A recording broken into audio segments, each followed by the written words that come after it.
ଭାରତର ସବୁଠାରୁ ଧନୀ ବ୍ୟବସାୟୀ ମୁକେଶ ଆମ୍ବାନୀ ସବୁବେଳେ ଲାମ୍ଲାଇଟ୍ରେ ରହିଥାନ୍ତି। ସମ୍ପ୍ରତି ଆଜିକାଲି ସେ ତାଙ୍କ ସାନ ପୁଅ ଅନନ୍ତ ଆମ୍ବାନୀ ଓ ରାଧିକା ମର୍ଚାଣ୍ଟଙ୍କ ବିବାହକୁ ବିଷୟକୁ ନେଇ ଚର୍ଚ୍ଚାରେ ଅଛନ୍ତି। ଏହି ବିବାହ ଦେଶର ସବୁଠାରୁ ମହଙ୍ଗା ବିବାହ ବୋଲି ସବୁଠି କୁହାଯାଉଛି। ମୁକେଶ ଆମ୍ବାନୀ ଏସିଆର ସବୁଠାରୁ ଧନୀ ବ୍ୟକ୍ତି ଏବଂ ଦୁନିଆର ଏକାଦଶତମ ଧନୀ ବ୍ୟକ୍ତି ଅଟନ୍ତି।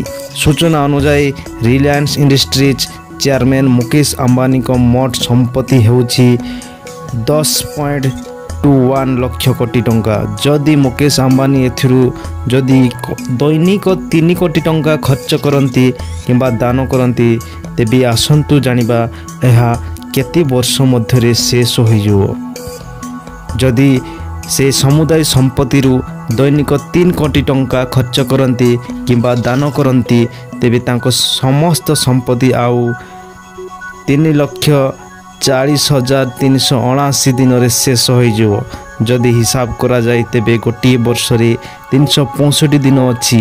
ବର୍ତ୍ତମାନ 3,40,379 ଦିନକୁ ବର୍ଷରେ ପରିଣତ କଲେ ତାକୁ ଶେଷ କରିବା ପାଇଁ 932 ବର୍ଷ 6 ମାସ ଲାଗିବ।